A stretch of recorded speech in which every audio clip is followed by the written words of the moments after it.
Assalamualaikum warahmatullahi wabarakatuh.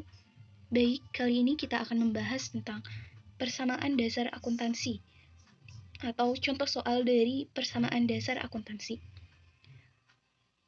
Contoh soalnya yaitu diketahui transaksi keuangan perusahaan Pak Beni dalam bulan Juli 2022 sebagai berikut. 1 Juli. Kita tulis tanggal terlebih dahulu. Di sini kita tuliskan tahun, karena tahunnya 2022, kita tuliskan 2022. Bulan Juli. Tuliskan, lalu tarik garis. Kita harus menuliskan tahun terlebih dahulu di atasnya, lalu kemudian bulan, setelah itu baru tanggal. Tanggal 1. 1 Juli. Perusahaan Pak Beni memulai usaha dengan saldo awal kas Rp18.800.000. Kita masukkan pada kas. Karena saldo awal kas 18.800.000. Kita masukkan. Kemudian utang usaha Rp2.800.000. Kita masukkan kepada utang.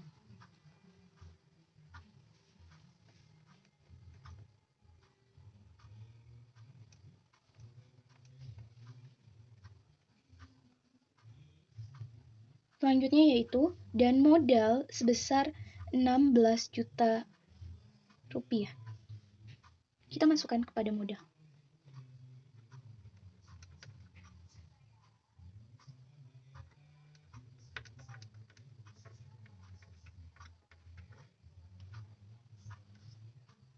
Ini kita kasih tanda strike. Nah, jadi dalam akuntansi ini tentunya kita harus menjumlahkan setiap transaksi dan untuk nanti saldo akhirnya itu harus balance. Jadi antara debit dan kredit itu harus sama. Ini adalah batas dari debit dan kredit. Sini.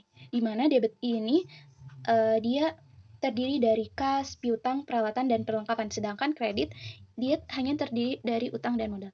Kita lihat terlebih dahulu sebelum ke soal selanjutnya. Di kas, di debit ini ada Rp18.800.000. Sedangkan di kredit ini jika digabungkan maka berjumlah Rp18.800.000. Jadi antara debit dan kredit ini balance. Baik, kita lanjutkan ke soal selanjutnya. Tanggal 2 Juli diselesaikan pekerjaan jasa sebesar 20 juta rupiah. Pekerjaan jasa ini dia jadi perusahaan tersebut dia telah melaksanakan suatu pekerjaan dan pekerjaannya tersebut digaji oleh seseorang yang telah mempekerjakan perusahaan Pak Beni ini. Jadi uang tersebut akan masuk kepada modal. Modal dari Pak Beni ini akan bertambah 20 juta.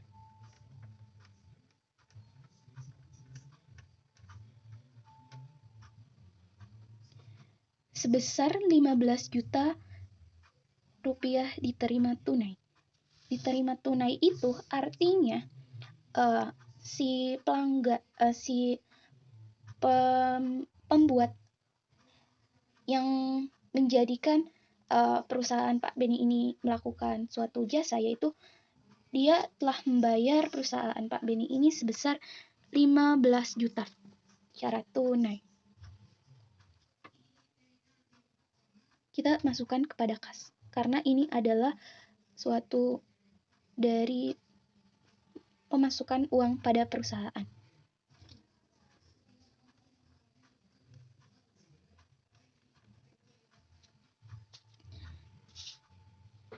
Dan sisanya diterima kemudian. Sisanya ini berarti setelah dia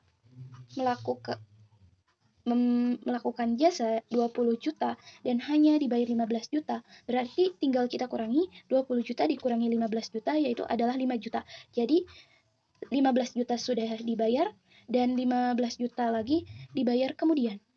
Ini merupakan tagihan bagi perusahaan Pak Beni, maka masuk kepada piutang.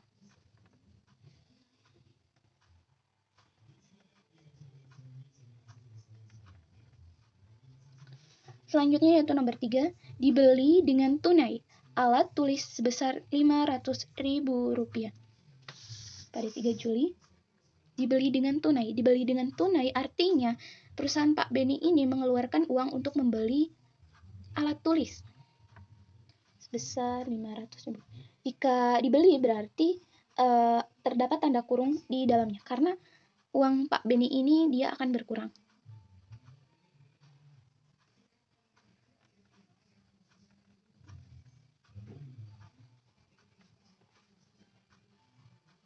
Setelah uang Pak Beni ini berkurang, alat tulis itu termasuk kepada perlengkapan, di mana perlengkapan adalah masa pakainya itu kurang dari 1 tahun. Sedangkan jika peralatan masa pakainya itu lebih dari 1 tahun, seperti komputer itu termasuk kepada peralatan. Tetapi perlengkapan contohnya seperti tadi yaitu alat tulis, maka masuk kepada alat perlengkapan.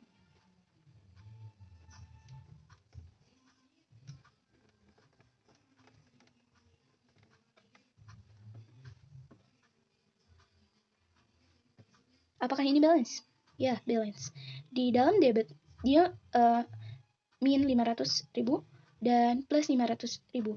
Jadi, hasilnya 0. Dan di kredit juga dia tidak memiliki pemasukan maupun pengurangan. Jadi, dia sama-sama 0. Berarti balance. Lanjut lagi pada 8 Juli. Pemilik mengambil uang tunai untuk keperluan keluarganya sebesar 4 juta rupiah. Jadi pemilik mengambil uang tunai.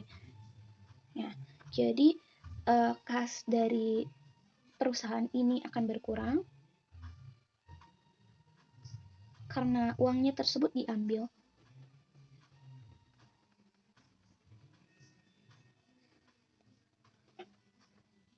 Kemudian modalnya pula akan berkurang. 4 juta.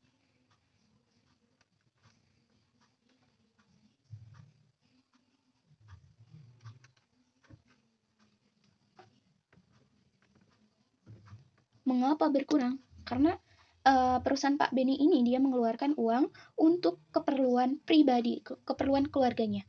Jadi ketika dia mengeluarkan uang, maka modal dari Pak Beni ini pun berkurang. Di sini min 4 juta, di sini pula min 4 juta. Jadi ini balance. Untuk nomor 8, selanjutnya yaitu nomor 9. 9 Juli. Dibayar sebagian utang sebesar 1.100.000 rupiah. Dibayar berarti kas dari perusahaan tersebut berkurang. Sebanyak 1.100.000 rupiah.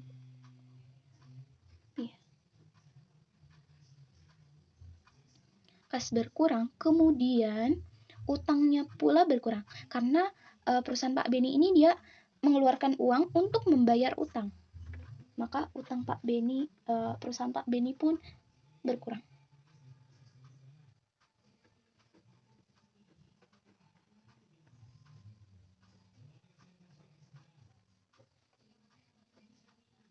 Di sini min 1.100.000, di sini min 1.100.000, berarti balance. Selanjutnya yaitu pada 10 Juli. Diterima sebagian tagihan dari pelanggan sebesar 2 juta rupiah. Diterima berarti adalah pemasukan. Jadi perusahaan tersebut menerima uang dari pelanggan. Kita masukkan pada kas.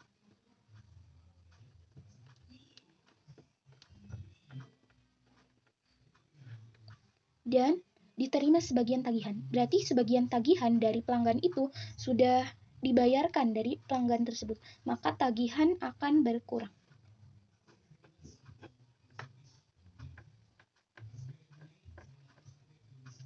Sebanyak 2 juta. Apakah ini balance? Balance. Plus 2 juta dikurangi dengan 2 juta, 0. Dan di kredit pula 0. Baik, setelah ini kita akan menyaldokan dari masing-masing tabel per horizontal ini. Per vertikal. 18.800 tambah 15 juta dikurangi 500.000 dikurangi 4 juta dikurangi 1.100.000 ditambah 2 juta. Maka hasilnya adalah 30.200.000 rupiah. Untuk piutang yaitu 5 juta dikurangi 2 juta, berarti 3 juta rupiah. Peralatan karena tidak ada, maka ya strip 0. Kemudian perlengkapan turun 500.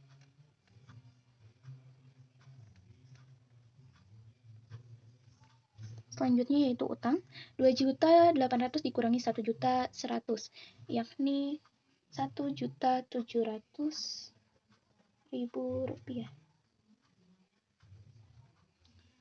Kemudian 16 juta dikurangi 16 juta ditambah 20 juta dikurangi 4 juta, yakni 32 juta.